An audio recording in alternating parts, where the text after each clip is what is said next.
is Talk. This is Talk, the home of common sense. Welcome back to the show. I'm Julia Hartley-Brewer. Claire Pearsall still with me. Let's turn our attention to what is going on in the Middle East. We've had calls from Netanyahu, the Israeli Prime Minister, for the United Nations to immediately move peacekeepers stationed in Lebanon out of harm's way, he says. The UN's repeatedly refused to withdraw UNIFIL, that's the interim force in Lebanon, who, by the way, were supposed to stop Hizbollah from firing rockets into northern Israel. That was literally their job for the last how many years, but have failed to do so. And this at a time when we've seen dozens of Israelis injured and 4 IDF reservists, volunteers, killed after a Hezbollah drone attack. Well, let's talk about this with Natasha Hausdorff, who's a barrister, and she's legal director at the UK Lawyers for Israel group as well. And Natasha, thank you for joining us. Pleasure to be with you. Thank you for that. I mean, let's just talk first of all about, this drone attack. Lots of concern that this was it wasn't expected that Hezbollah would be able to launch such an attack, and the loss of life, obviously dwarfed by the loss of life we're seeing of people in Lebanon, and of course of Palestinians in Gaza as well. But why has that been such a significant attack for the Israelis? Well, because it shows that, albeit Israel's defensive systems to combat missiles and drones from Hizbollah and other Iranian proxies have been extraordinarily effective, they are not infallible. And the threat that Hizbollah poses to civilians across Israel is a hugely significant one. I mean, that plays into enormously our own understanding, I think, of the measures that Israel has been forced to take after, as you've been reporting, the barrages of rockets that have been fired from the south of Lebanon across Israel for the last 12 months. So it is a unwelcome, certainly, but perhaps an untimely reminder of the deadly threat that Hezbollah unfortunately poses to all of those in Israel. It has been extraordinary to see the contortions that many countries have gone through, and UN and other bodies, over decision by Israel to strike back at Hezbollah with a serious counter-offensive after almost exactly a year at the time when they struck back of those rocket attacks into northern Israel, but also the attacks, of course, the pager attack, the walkie-talkie attacks on senior figures in both Hamas, Hezbollah, and indeed in Iran, when everyone is very clear that it is Iran is funding Hezbollah and Hamas, and and that this is a deadly threat to Israel. What do you make of the international community's reaction and the criticism often of Israel, and particularly what's happened today? We understand that Spain's Prime Minister, Pedro Sanchez, has joined with the Irish and others, urging the EU to suspend the bloc's free trade agreement with Israel over actions in both Gaza and Lebanon, claiming that Israel may be breaching the EU-Israel Association Agreement, which has got a human rights clause. What do you make of that? It's extraordinary, Julia, not only when we consider the statement from the IDF about the incident yesterday that indicated a tank backed into that compound while it was facing fire from Hezbollah and seeking to evacuate severely injured soldiers, and that the IDF kept in touch with UNIFIL forces throughout that episode, as it has been throughout its manoeuvres and operations in the south of Lebanon. I mean, I would certainly ask, in light of the international furore that you've raised, where on earth was the international community last year when 5 men affiliated with Hezbollah were charged by a Lebanese military tribunal with the death of an Irish peacekeeper, member of UNIFIL, who was killed? The actual cause of the certainly attacks on the peacekeepers that we've been seeing have come from Hezbollah seems to have been entirely missed. And the UN Secretary General is in a position to withdraw the UNIFIL force in circumstances where they have abjectly failed with respect to their mandate. Not only have they failed to peacekeep, Julia, but in the context in which they have been operating effectively as human shields for Hezbollah to continue their terrorist operations in the south, they have been contributing to the conflict that we have seen develop.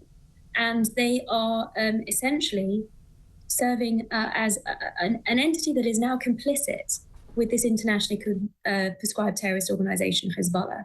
That's what I would expect to hear called out by the international community Again, we're seeing the inverse. But the interesting thing is of course, you say we don't see that calling out, and of course we know that as with Hamas, putting their entrances to tunnels and staging their weaponry, underneath children's bedrooms, nurseries, schools, hospitals, and the like, quite deliberately to make them a target and to prevent either attacks. But if there are attacks, they can claim the civilian casualties, which they of course care nothing about.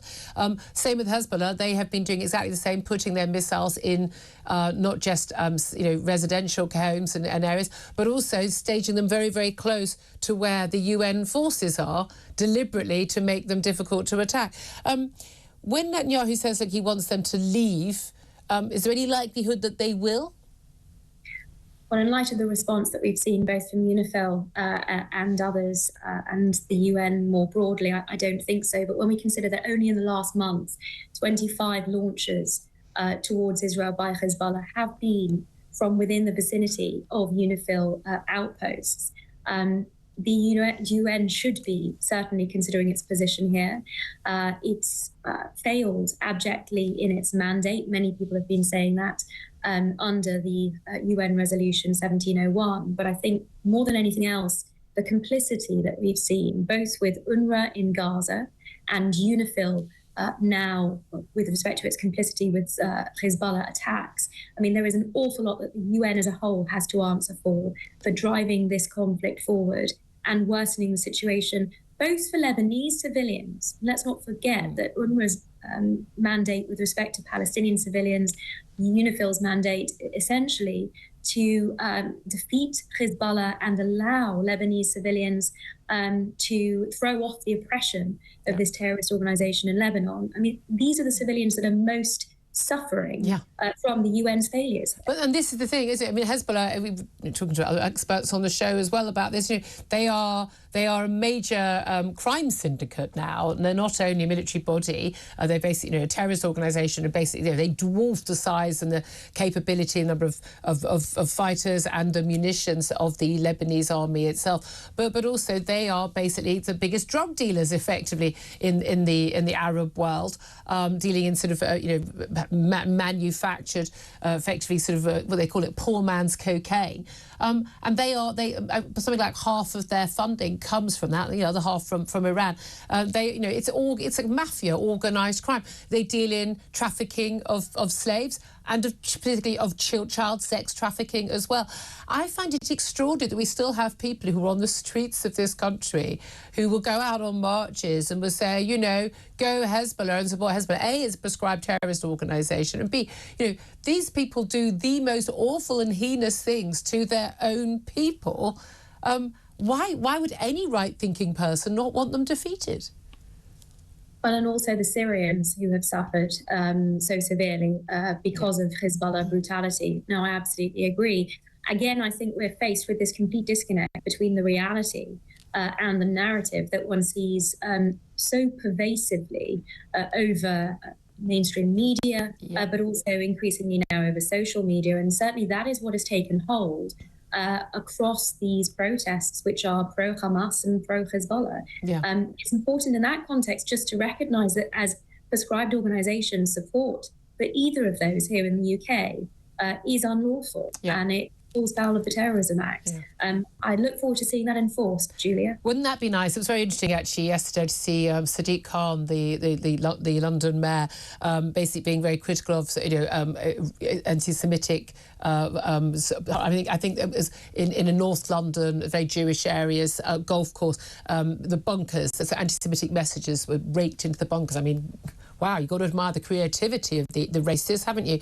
But it's basically criticising it. But this is the man who quite happily, as the police commissioner, effectively, independent police commissioner of London and the mayor, happily allows these protests, these marches on the streets every 2 weeks of people who are blatantly, openly calling for the annihilation of Israel and actually, the annihilation of the Jewish people, making central London a no-go zone for hundreds of thousands of Jewish people. I mean, it's genuinely quite terrifying, the doublethink on this. And it doesn't look to change anytime soon, does it? I mean, if we thought that the situation as it was developing now would give people pause for thought, especially in light of the attempts by Hizbollah also to carry out terrorist attacks across the UK. Yep. Some of which were, of course, foiled by Israeli security services.